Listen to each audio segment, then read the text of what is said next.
Tikmēr aktīvākie Tūjas iedzīvotāji, kuri apvienojušies biedrībā Tūjas krasts, uzskata, ka Tūja nav pelnījusi netīrākās pludmales titulu.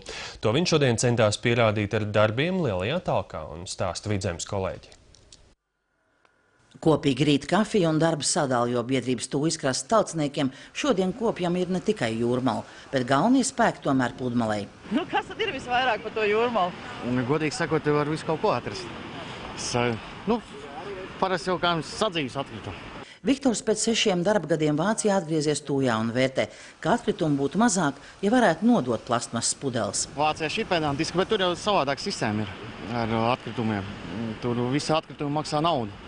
Lai viņus nevar mest liela soda un, teiksim, pudeles un plasmas pudeles visā nododās. Vēsajā rītā Tūjas pludmalē atpūtnieki jau nav tikai tautsnieki, bet sezonā šī pludmale ir ļaužu pilna, jo Vidzemē var teikt, ka tā ir galvenā atpūtas vieta pie jūras. Ir cilvēki, kas aiz sevis visu savāc, satīra, bet ir arī, kas mēdz tā darīt, atpūšas un aizbrauc un atstāja visu.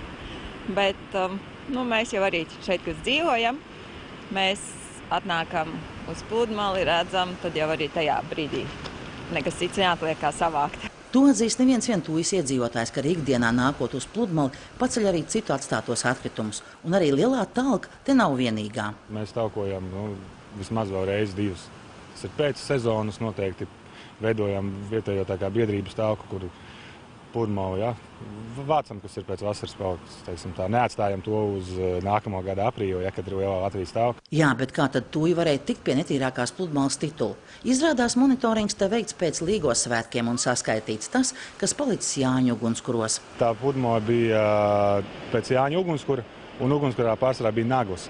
Un katra nagla tika uzskaitīta, un līdz ar to tad arī sanāca tik liels atkritumu vienību skaits. Biedrības Tūjas krasta dalībnieki ir apņēmības pilni šogad netīrākās pludmales titulu zaudēt un to darīt ne tikai talkās. Cilvēki, kas šeit dzīvo, kas ir vietējie, tomēr tam arī seko līdzi, un tā zaļā domāšana cilvēkiem tomēr ar katru gadu paliek aizvien izteiktāka. Bet, lai Tūja pašiem un arī turistiem būtu vēl pievilcīgāk, ir apņēmība arī atjaunot Tūjas veco molu. Gunta Matsona, Klaus Krastīņš, Vidzemes televīzija. Īpaši